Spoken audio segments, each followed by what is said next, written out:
But now let me introduce you the man who has been appointed the United Nations Special Representative for Sustainable Energy. He's the Director General of the United Nations Industrial Development Organization, UNIDO. Please welcome Mr. Candy K. Yumkella. Hello.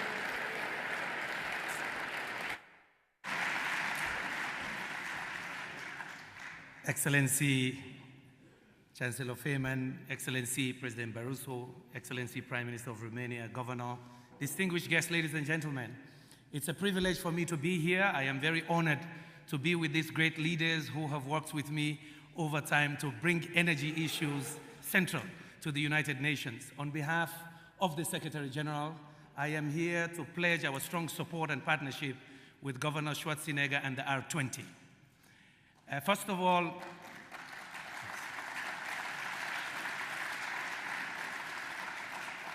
and I will explain in a short while why that is crucial here. But first of all, Chancellor, I want to thank the government of Austria, yourselves, Vice Chancellor Spindelegger, President Fischer. You backed me for 7 years. Say, keep pushing the energy issue, and yes, today, I can confirm that we're creating the Office for the Energy Hub of the United Nations here in Austria. Thank you very much.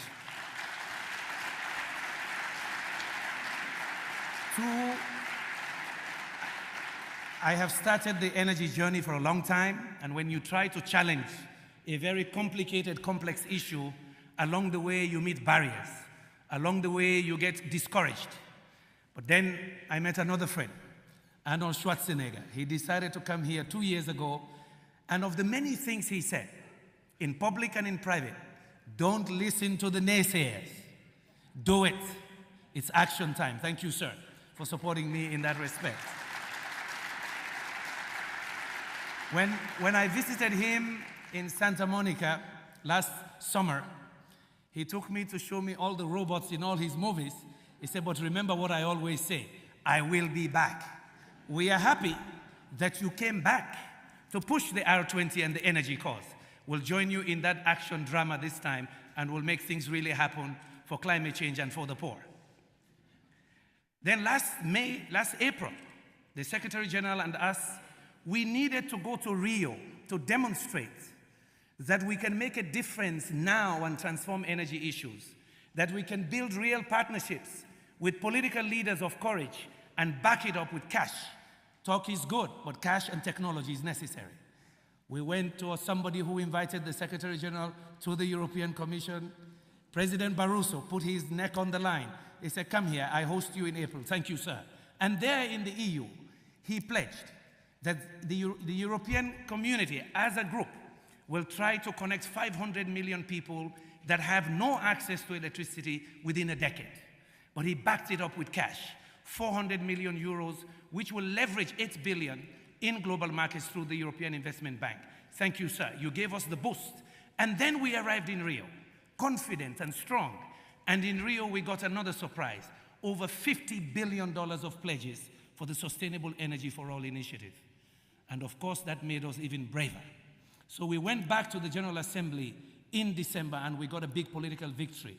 The General Assembly has declared 2014 to 2024 the decade for sustainable energy for all. Commitment over 10 years, and thank you very much, leaders, for giving us that courage to move forward. So what is sustainable energy for all?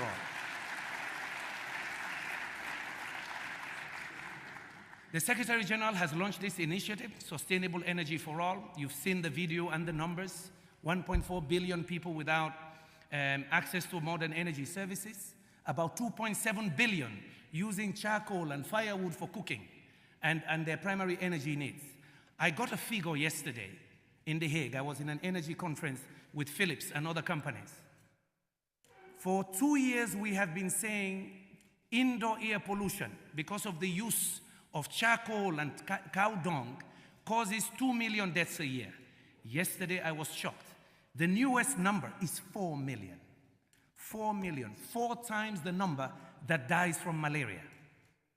85% are women and children. It is worse than malaria and HIV/AIDS. Inhalation of indoor air pollution because of charcoal and firewood and cow dung. It is a big social problem, but yes, it is a question also of women empowerment, because the women in developing countries spend 20 hours a week to collect charcoal, firewood, and water. Imagine unleashing that force to the world. So what are we trying to do in sustainable energy for all? We have 3 goals. Universal access to energy by 2030. We connect these energy poor to modern energy services. Second goal, we double the annual rate of energy efficiency improvement. That translates to about 2.5% per year. Total about 40%. There will be an immediate climate impact. We want to double the share of renewables. In fact, we want to make it 30% of renewables in the global energy mix. We believe it's doable. I give you an example. To achieve the first goal of universal access, we need to generate new power capacity of 220 gigawatts. This is the new number from the World Economic Forum last week. You know, 220 gigawatts, that's 21% of the energy use in the United States, the energy installed capacity. It's 25% that of China. It is doable, but last year alone, that's the amount of power that switched from coal to natural gas in 1 year. We can do it, and that's why we support the R20. These are global goals. The General Assembly has now declared a decade for us to take action on them. Why R20? Why the partnership? It is nice to have global standards and global goals, but the action is where? In the countries, in the municipalities, and the region. And so Governor Schwarzenegger, that's why I say, now I have even stronger leadership to take the action to the ground. His Excellency President Barroso has mobilized the Commission to find money, but now we need much more. The first goal, we need 50 billion a year. Today, the total aid that goes into energy systems is 9 billion. That's why we appreciate the pledge of the European Commission. That's why we're working with Commissioner Piebalgs and others. I need to go to others. China, India, Russia, Brazil, basic countries, and BRICS to join us in this move to make energy poverty history. The second goal, we need an investment about 170 billion a year. But we calculate already that translates into a savings of 900 billion. 900 billion. For the businessmen in the room, that's real business. With the right public policies in place and incentives, we believe energy efficiency can work and it can create new businesses. And I'm very glad that the CEO of Philips is here. We've been doing some good partnership. But of course, the CEO of OMV. We're talking to oil companies. In Africa today, the gas that is flared, just burnt, can provide 40 to 50% of the energy needs of the Africans.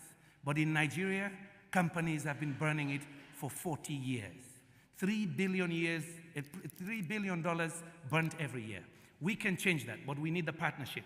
The public sector and also the companies to say we create markets where we can provide cooking solutions. I give you an example. One of the best performing African countries, Ghana, economically and in terms of governance.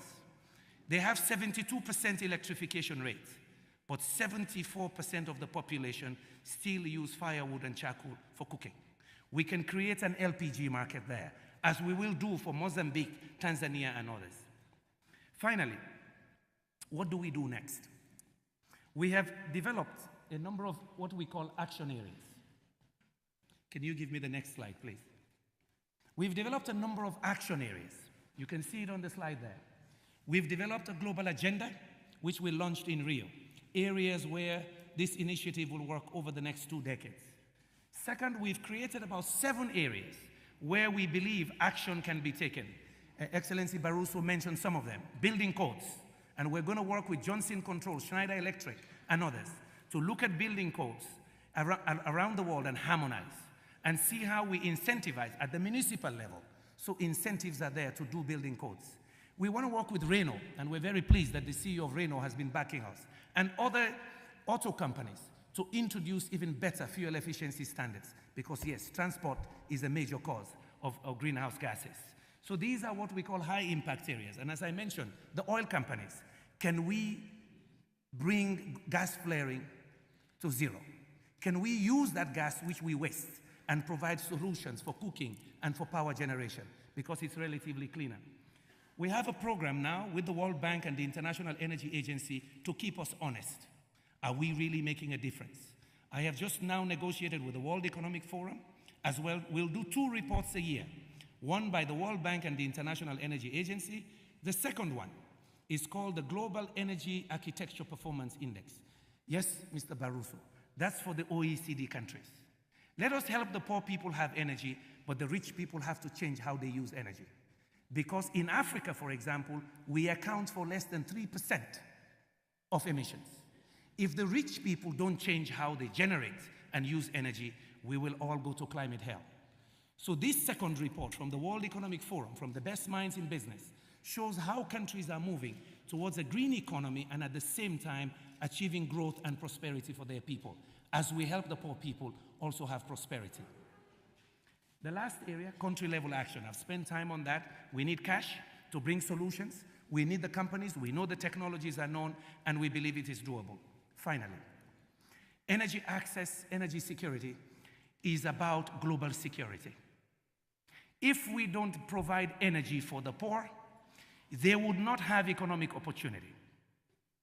And if they don't have economic opportunity, they do bad things.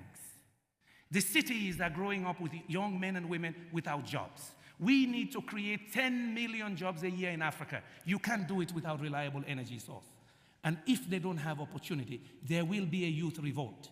That's what I told the African heads of states 2 days ago, 53 of them.